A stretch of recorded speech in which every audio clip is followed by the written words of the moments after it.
ओम शांति। आज की मुरली है 2 अक्टूबर 2020। प्रातः मुरली। ओम शांति। मधुबन। बाप दादा मीठे बच्चे, यह पुरुषोत्तम संगम युग कल्याणकारी युग है। इसमें ही परिवर्तन होता है। तुम कनिष्ठ से उत्तम पुरुष बनते हो। प्रश्न, इस ज्ञान मार्ग में कौन सी बात सोचने व बोलने से कभी भी उन्नति नहीं हो सकती?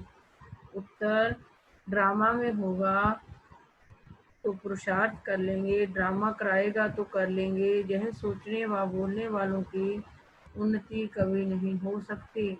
यह कहना भी रॉन्ग है। तुम जानते हो अभी जो हम पुरुषार्थ कर रहे हैं यह ड्रामा में नूंद है। पुरुषार्थ करना ही है। यह कहानी है दीवे और तूफान की। ओम शांति। यह है कलयुगी मनुष्यों के गीत, परंतु इनका अर्थ वह नहीं जानते। यह तुम जानते हो। तुम हो अभी पुरुषोत्तम संगम युगी।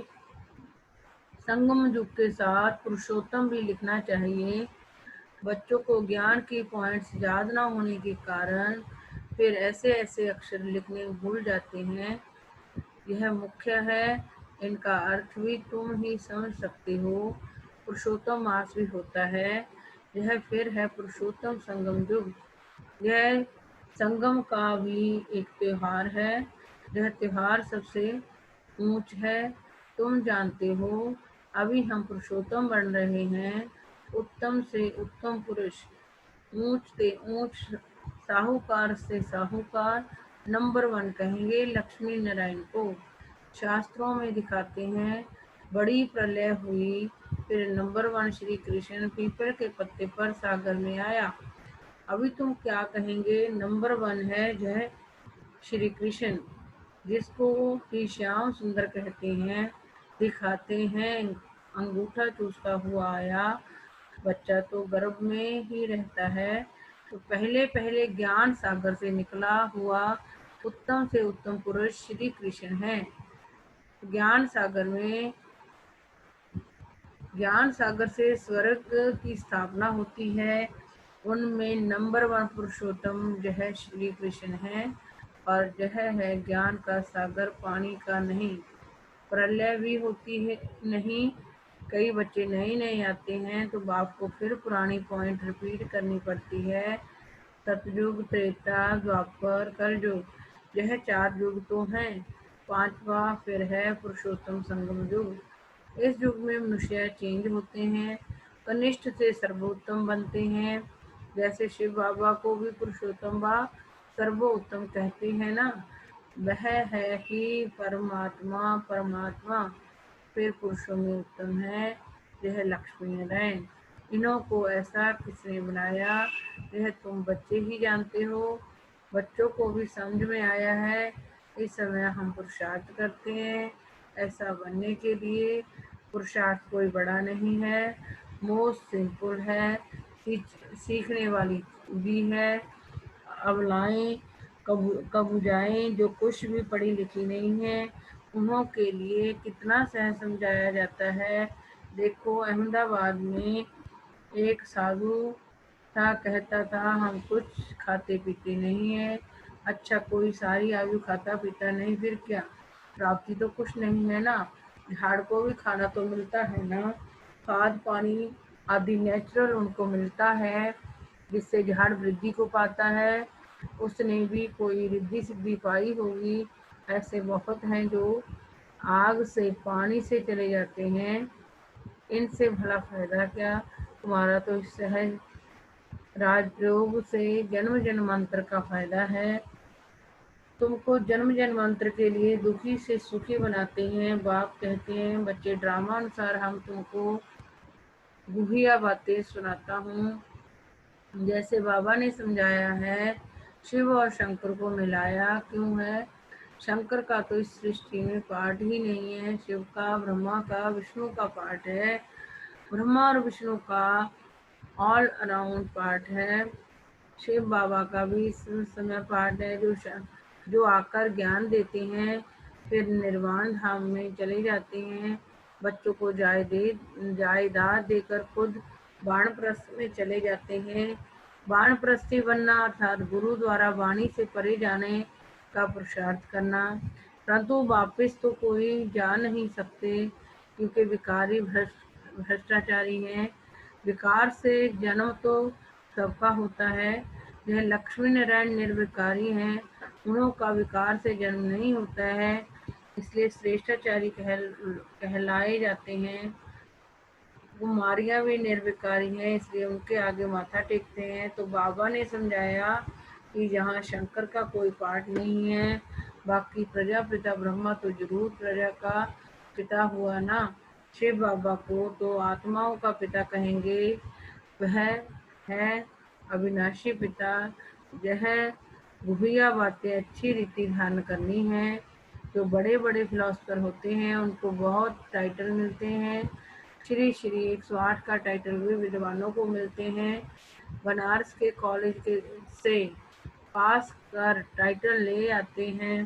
बाबा ने गुप्ता जी को इसलिए बनारस भेजा था कि उन्हों को जाकर समझाओ कि बाप का भी टाइटल अपने ऊपर रख बैठे हो।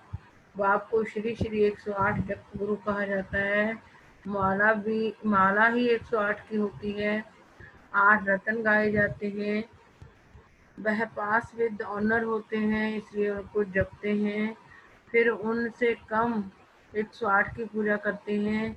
यज्ञ यव रचते हैं तो कोई 1000 शालिग्राम बनाते हैं, कोई 10,000, कोई 50,000, कोई लाख भी बनाते हैं। मिट्टी के बनाकर फिर यज्ञ रचते हैं। जैसा जैसा सेठ अच्छे से अच्छा बड़ा सेठ होगा तो लाख बनाएंगे। बाप ने समझाया है, माला तो बड़ी है ना, 16,108 की माला बनाते हैं।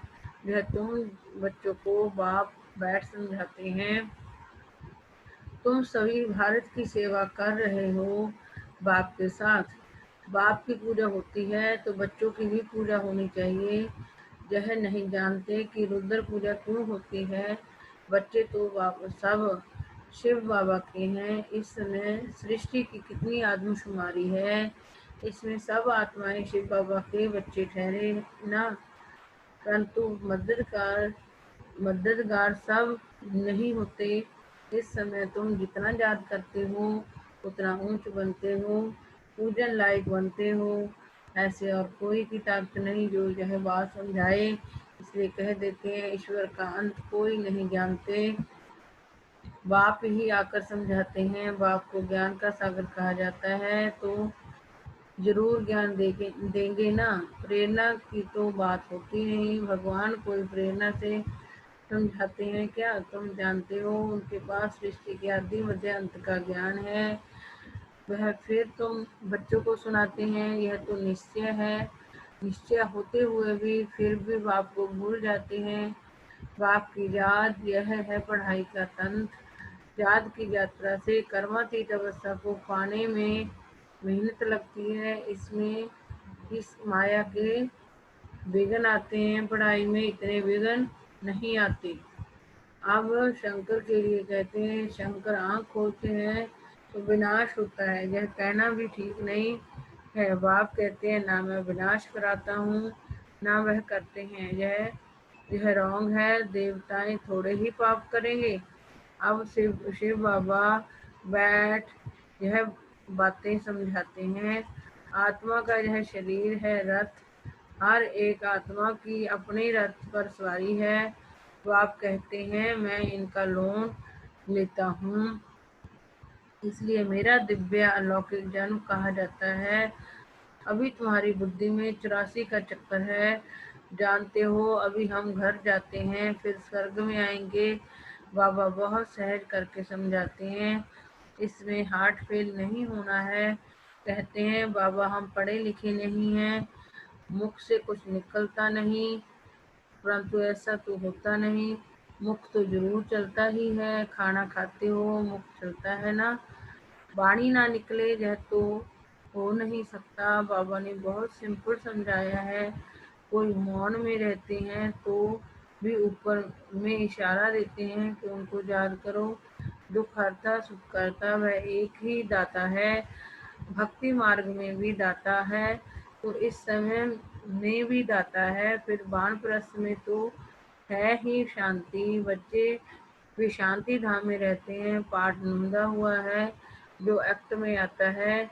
अभी हमारा पाठ है विश्व को नया बनाना। उनका नाम बड़ा अच्छा है, हेवनली गॉड फादर। बाप रचयिता है स्वर्ग का। बाप नरक थोड़े ही रचेंगे, पुरानी दुनिया कोई रचते हैं क्या? मकान हमेशा नया बनाया जाता है। शिव बाबा नई दुनिया रचते हैं ब्रह्मा द्वारा। इनको पाठ मिला हुआ है जहाँ पुरानी दुनिया में जो भी मनुष्य है सब एक दो को दुख देते रहते हैं। तुम जानते हो हम है शिव बाबा की संतान। फिर शरीरधारी प्रजापिता ब्रह्मा के बच्चे हो गए, अडॉप्टेड। हमको ज्ञान सुनाने वाला है शिव बाबा रचयिता, जो अपनी रचना के आदि मध्य अंत का ज्ञान सुनाते हैं। हमारी एम ऑब्जेक्ट ही है यह बनना। मनुष्य देखो कितना खर्चा कर मार्बल आदि की मूर्तियां बनाते हैं। यह है ईश्वरीय विश्वविद्यालय वर्ल्ड यूनिवर्सिटी। सारी यूनिवर्स को चेंज किया जाता है। उन्हों के जो भी कैरेक्टर्स हैं सब आसुरी आदि मध्य अंत दुख देने वाले हैं। यह है ईश्वरीय यूनिवर्सिटी। ईश्वरीय विश्वविद्यालय एक ही होता है जो ईश्वर आके खोलते हैं, जिससे सारी विश्व का कल्याण हो जाता है। तुम बच्चों को अब राइट और रॉन्ग की समझ मिलती है और कोई मनुष्य नहीं जो समझता हो। राइट रॉन्ग को समझाने वाला एक ही राइटियस होता है, जिसको जिसको ट्रुथ कहते हैं। बाप ही आकर हर एक को राइटियस बनाते हैं। राइटियस बनेंगे तो फिर मुक्ति में जाकर जीवन मुक्ति में आएंगे। ड्रामा को भी तुम बच्चे जानते हो, आदि से लेकर अंत तक पाठ बजाने नंबर बार आते हो। यह खेल चलता ही रहता है, ड्रामा शूट होता जाता है। यह एवर न्यू है, यह ड्रामा कभी पुराना नहीं होता और सब नाटक आदि विनाश हो जाते हैं। यह बेहद का अविनाशी ड्रामा है। इनमें सब अविनाशी पाठधारी हैं। अविनाशी खेल व मांडवा देखो कितना बड़ा है। बाप आकर पुरानी सृष्टि को फिर नया बनाते हैं। वह सब तुमको साक्षात्कार होगा। जितना नजदीक आएंगे फिर तुमको खुशी होगी। साक्षात करेंगे, कहेंगे अब पाठ पूरा हुआ। ड्रामा को फिर रिपीट करना है। फिर नए से पाठ बजाएंगे जो कल पहले बजाया है। इसमें जरा भी फर्क नहीं हो सकता। इसलिए जितना हो सके तुम बच्चों को ऊंच पद पाना चाहिए, पुरुषार्थ करना है, मूंझना नहीं है। ड्रामा को जो कराना होगा वो कराएगा। यह कहना भी रॉन्ग है, हमको तो पुरुषार्थ करना है। अच्छा, मीठे मीठे सिक्के लगे बच्चों प्रति माता पिता बाप दादा का याद प्यार और गुड मॉर्निंग। रूहानी बाप की रूहानी बच्चों को नमस्ते। धारणा के लिए मुख्य सार पढ़ाई का तंत्र सार बुद्धि में रख जात की यात्रा से कर्मातीत अवस्था को पाना है। ऊंच पद ऊंच पूजनीय बनने के लिए बाप का पूरा पूरा मददगार बनना है। सत्या बाप द्वारा राइट रॉन्ग की जो समझ मिली है उससे राइटियस बन जीवन बंध से छूटना है। मुक्ति और जीवन मुक्ति का वर्षा लेना है। वरदान संगम युग की सर्व प्राप्तियों को समृद्धि में रख चढ़ती कला का अनुभव करने वाले श्रेष्ठ प्रारब्धी भव। परमात्म में परमात्म ज्ञान की विशेषता है अविनाशी प्राप्तियां होना। ऐसे नहीं कि संगम युग पुरुषार्थी जीवन है और सतयुगी प्रारब्धी जीवन है। संगम युग की विशेषता है एक कदम उठाओ और 1000 कदम प्रारब्ध में पाओ। तो सिर्फ पुरुषार्थी नहीं लेकिन श्रेष्ठ प्रारब्धी है। इस स्वरूप को सदा सामने रखो। प्रारब्ध को देखकर सहज ही चढ़ती कला का अनुभव करेंगे। पाना था तो पा लिया, यह गीत गाओ तो यह गीत गाओ तो घुटने और चुटके खाने से बच जाएंगे। स्लोगन: ब्राह्मणों का श्वास हिम्मत है, जिससे कठिन से कठिन कार्य भी आसान हो जाता है।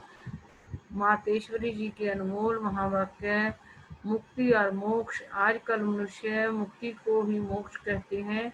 वो ऐसे समझते हैं जो मुक्ति पाते हैं वो जन्म मरण से छूट जाते हैं।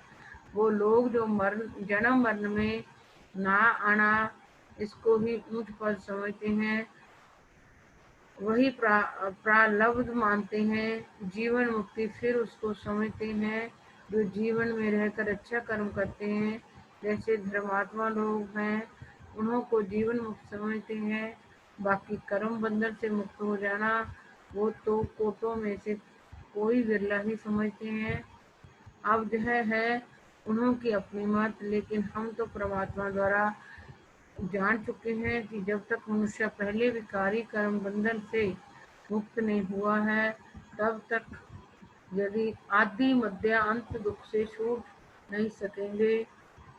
तो इससे छूटना यह भी एक स्टेज है। तो भी पहले जब ईश्वरीय नॉलेज को धारण करें तभी उस स्टेज पर पहुंच सकेंगे, और उस स्टेज पर पहुंचने वाला स्वयं परमात्मा चाहिए, क्योंकि मुक्ति जीवन मुक्ति देते वह है। वो भी एक ही समय आए सबको मुक्ति जीवन मुक्ति दे देता है। बाकी परमात्मा कोई अनेक बार नहीं आते, और ना कि ऐसा समझो कि परमात्मा ही सब अवतार धारण करते हैं। ओम शांति।